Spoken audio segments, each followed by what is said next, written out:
iPolitics and a bunch of their contributors keep trying to put forth and present this narrative, this dialogue about anyone on the right, and this is in reference to Trump. All this fascism nonsense. Fascism, fascism, fascism. Alt-right, far-right, da-da-da-da-da. I mean, these are a bunch of basically mainstream media rejects that chose to venture out on their own and create their own company, their own crony corporation. They probably, I don't know if they're already subsidized, but they're probably salivating at the, or chomping at the bit at the prospect of being able to get some forced wealth redistribution to prop them up, just like the CBC. But hopefully that never, ever, ever comes to fruition. But what I love, the hilarious part, why I love covering these articles from a lot of these leftists, these super left-leaning media outlets is, and because I say that because the bulk of your contributors are, all right? Just because you can throw a little one here once in a while doesn't mean that the overarching umbrella of the narrative that you try to force into jam into Canadians' head, yeah, it's from the left side of the political spectrum. But the hilarious part is when they talk about fascists. I love when left-leaning type of folks or leftists talk about fascists. You know, bringing up names such as Hitler or Mussolini, because it's like, oh, I guess you fuckers didn't do any investigating, didn't do any actual that groundwork that you really should do before you start talking about a subject, because if you actually did that, you'd never want to use that word again. Why is that? Because Mussolini, and I mean anyone that we live in the information age, by the way, right? Not everyone has to rely on your stupid publications to get their information. They can actually look elsewhere. The internet actually has access to the wealth and the breadth of the entire history of the knowledge, all the books, all the literature, right? Yeah, it's out there. Freely available for the most part, or very cheaply. So your rhetoric, your propaganda doesn't work too well. And the comment section, this is, I'm actually on iPolitics Facebook page, and the headline of the particular article that they were sharing is, when it talks like a fascist, walks like a fascist, and squawks like a fascist, by Michael Harris. That's the headline, and the article is contained within. It was showing Trump as with a big Nazi-type helmet. The hilarious part is if you took even just a few minutes out of your day, you would realize that, yeah, our narrative that we're putting forth and presenting, it completely is reliant on nobody taking any time out of their day, a few seconds or a few minutes, but I get it. I see where you're going with that. A lot of people won't, right? And you're relying on that.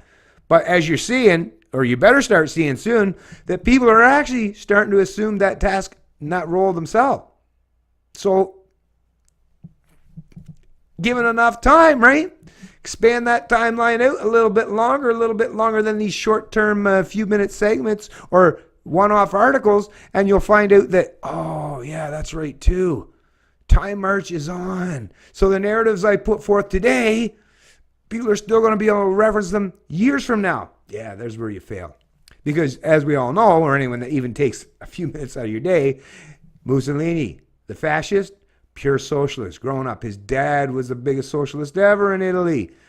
He wrote for socialist rags and magazines, and they had their whole socialist mentality. It was jammed into Mussolini's head his whole life. Hitler, Nazi, National Socialists, right? Socialists, where would they come from on the political spectrum? Oh, they're right-wingers, conservative socialists are? Really?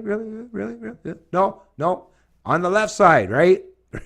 Progressives, socialists. You know, the kind of people that you align with now, you know, that you've changed the terms up a little bit, call them progressives, right? But socialists, progressives, tell me who wouldn't, what? You tell me progressives don't agree with socialists? Of course they do. And socialists are what? National socialists are Nazis. Global socialists are communists. Hey, how you like those apples, right?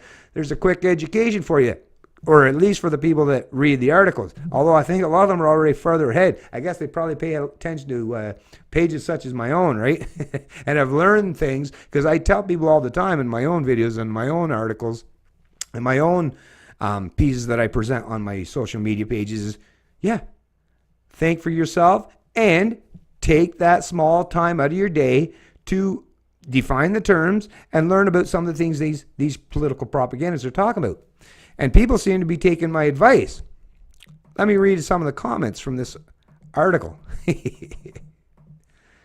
Bruce Anderson, fascists in Germany and Italy use brute force to intimidate and silence their critics. That's something like the left in Berkeley, isn't it? So, yeah, like that, see? So that's your first comment there, iPolitics. Next one. And there's only 12, by the way. I'm not calling Trump a fascist, but it is obvious Trump is not a conservative. So if he cannot be either, what is he actually? Next. Keith Catto, The Big Lie, Exposing the Nazi Roots of the American Left. Hardcover, July 13th, 2017. The explosive new book from Dinesh D'Souza, author of the #1 New York Times bestseller, Hillary's America, America and Obama's America. The Big Lie, Exposing the Nazi Roots of the Left. Dinesh D'Souza, debunking the lie that Trump is a fascist. So, once again, I think this Dinesh D'Souza, he'll point out the same thing. I'm fairly certain I've seen this guy, I think Dave Rubin interviewed him not too long ago, but yeah, he'll point out the same thing. Yeah.